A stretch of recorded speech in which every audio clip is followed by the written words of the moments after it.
Here's your business podcast with Frank Furness.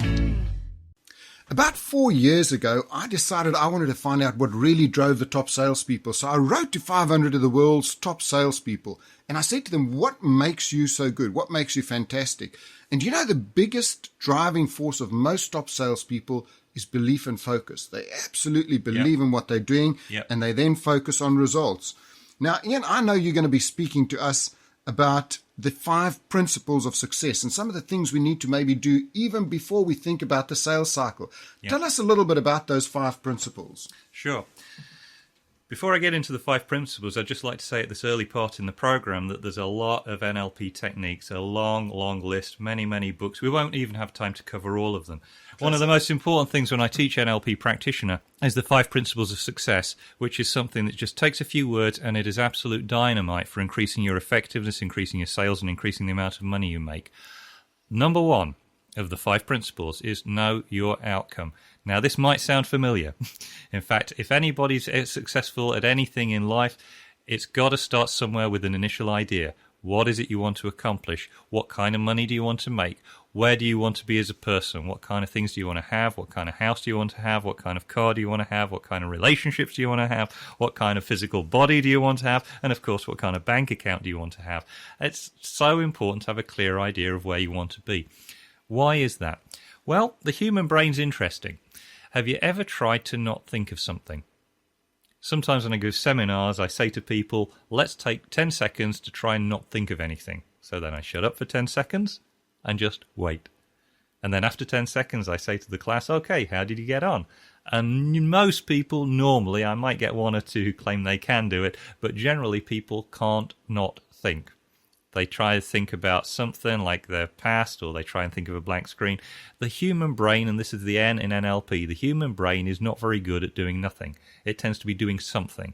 That's not a question. The only question is, what is it you are thinking about? Because if you're not thinking about what you want in the future, chances are your brain will automatically slip to doing something else, which is often what you don't want, or it's often what's not right, or for a lot of people it's often something in the past. So having a clear idea of where you want to be is important in any aspect of life, but particularly in NLP. Number 2 of the 5 principles of success, and this is one of the biggest things that differentiates people that are great salespeople or great NLP practitioners, is being able to have a real clear bias towards action. Take action. Because in the early days of NLP, some people were very effective and some people weren't. Some of the early days of NLP, there were people, by the way, they were using NLP for therapy, and I should say early on in this talk that most of what NLP has been used for up to now, it's mostly been therapy. There are not many salespeople using NLP, which is great news for you listening now, because if you're using NLP, the chances are you're doing something that your competition is not doing. And there were some people who were very effective at NLP, and the thing that made the difference wasn't their level of knowledge, it was their level of action. So people in the early days of NLP were having some very interesting conversations. Some of them weren't getting the results. Why? Because they weren't getting out there and trying stuff. At the heart of NLP is an attitude of experimentation. Try stuff out. Get out there. Get into the marketplace. Get in front of prospects. Talk to people on the phone and find out what works. It's a very, very important thing. NLP isn't just knowing what the title NLP stands for. It's a whole attitude. You've got to have an idea of what you want to do and get out there and do stuff. And guess what? Some of the things that you try are not going to work the way you want them to first time. So you take that feedback on board. And a very important part of NLP in the early days was just to do modeling, which is incidentally something that we might need to talk about, Frank. Modeling is the idea of taking something that somebody else is already doing and you do it the way they do it, and maybe you're going to get the result they get. In fact, there's a lot of free information out there as to how to be a great salesperson. So that's the number 2 thing, is being able to take a lot of action. In fact, some trainers say massive action. Third thing is to have appropriate state control. Now, I'm going to not talk too much about that now because that's really a separate track, is that if you can control your state, you will sell more. The 4th one is to have sensory acuity. Now, this is a very big subject. Sensory acuity means that you spot the clues. Sometimes it's about spotting the tiny little clues. You're with a prospect. Are you paying attention to that prospect? All the time they're talking, all the time you're talking, all the time he's listening, all the time you're listening, you're picking up little clues. most people don't pick up clues. In fact, a big area of NLP, which I'll just touch on briefly, is the NLP communication model, which deals with how the human brain receives information. And one of the questions I love to ask classes is, what's the primary job of the human brain? After a couple of seconds of silence, people say, well, it's to store information, it's to analyze information, it's to make decisions, it's to reflect. I say, well, all of that's true to some degree, but the biggest job of the human brain is elimination. And now it's time for a word from our sponsor, so listen up. Hey, yes, it's me back again, Frank. I'm your sponsor, and I want to tell you about a series I've put together. It's actually been 2 years in the making. I have created the biggest online course for financial advisors. If you go and take a look at www.salesstrategiesforadvisors.com, salesstrategiesforadvisors.com, please go and take a look at our sales page there. You'll see the course has 281 videos, 106 audios, 12 ebooks, and 7 sets of scripts. And I promise you, you will make 10 times your investment at least in this course. There are so many ideas, every kind of strategy you can think of, new things added all the time. And for actually listening to the podcast, you can actually get 50% off the course. Please don't tell anyone about it. But if you go in to the checkout where it says coupon code, all you do is type in 50OFF50 off, and you will immediately get a 50% off the course on the one-off payment. Or, of course, you can opt to pay $29 a month. So, hey, this is Frank. I look forward to seeing you the other side and enjoying my online course. And now, let's get back to our recording.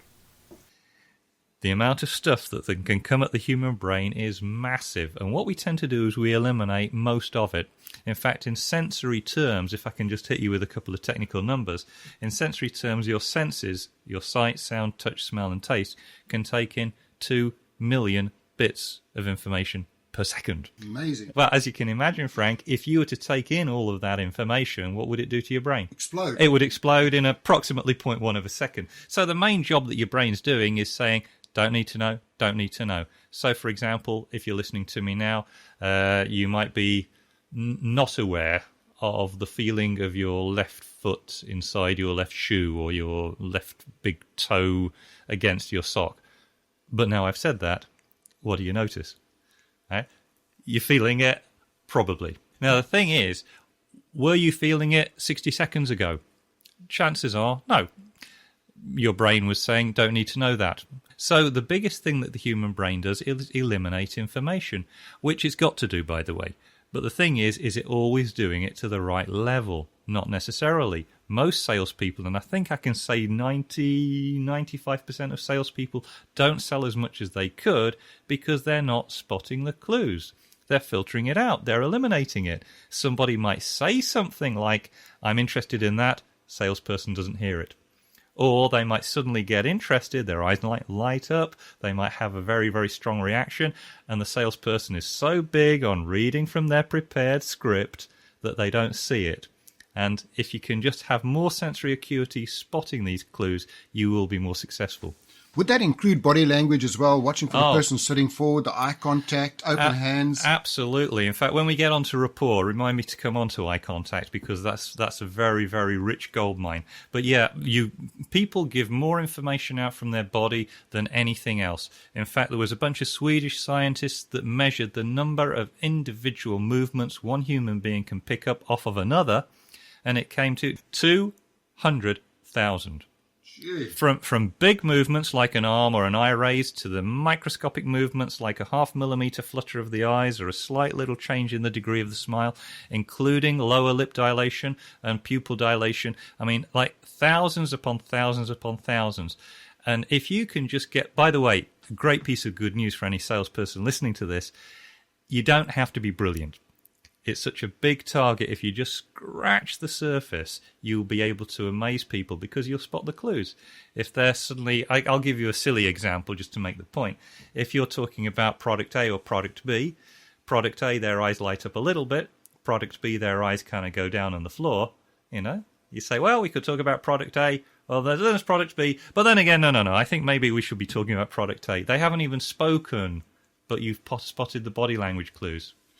And doesn't this happen with professional gamblers? I mean, if they get a good deck of cards, their eyes are going to sparkle, their pupils are going to dilate, so they wear dark glasses so they don't give those clues away. Yeah, but dark glasses won't give you a lot of help if you're dealing with somebody who's good at NLP. In fact, on one occasion I saw on TV the World Poker Champions, and poker is probably the best game to illustrate this. If you're going to be a great poker player, you might be holding 3 aces or 4 aces, a really good hand. You don't want the other guys to know. So you've got to be very good at not giving out these little signals, or as a poker player or a gambler would call them, a tell. It might be an involuntary little flick of the little finger. It might be, or if we're talking real sensory acuity, it might be a change of skin colour. Somebody might blush a little bit more or a little bit less. Microscopic eye flutters. Fantastic. And what are the other sort of success attributes or principles? Well, the fifth of the 5, and this is really important, and it's called have behavioural flexibility. And it's a very misunderstood term, so I've got to define my terms here for a moment. Having behavioural flexibility doesn't always mean that you're going to have to be agreeable or adaptable or accommodating. Behavioural flexibility does not mean that. Behavioural flexibility does mean that you can change your behaviour so that you get the result you want. And people say to me, well, does that mean I've got to change being me? And I say, no, you're still being you, but you're being a different you. If you're with a bunch of friends and you're cracking a joke or they're cracking a joke, you're being humorous, you're telling jokes. That's a behaviour. If you're in hospital with a friend who's poorly, you might be very quiet and sympathetic, or you might tell them a joke too. It depends on what you feel is appropriate. They're all you, and they're all different behaviours. Now, if you want to be a great salesperson, have as much behavioural flexibility as you can. It relates a little bit to what you were saying about, Frank, with sell to people the way they want to be sold. Some people, they like to ask a lot of questions. So you shut up and listen to the questions. Some people want to talk a lot.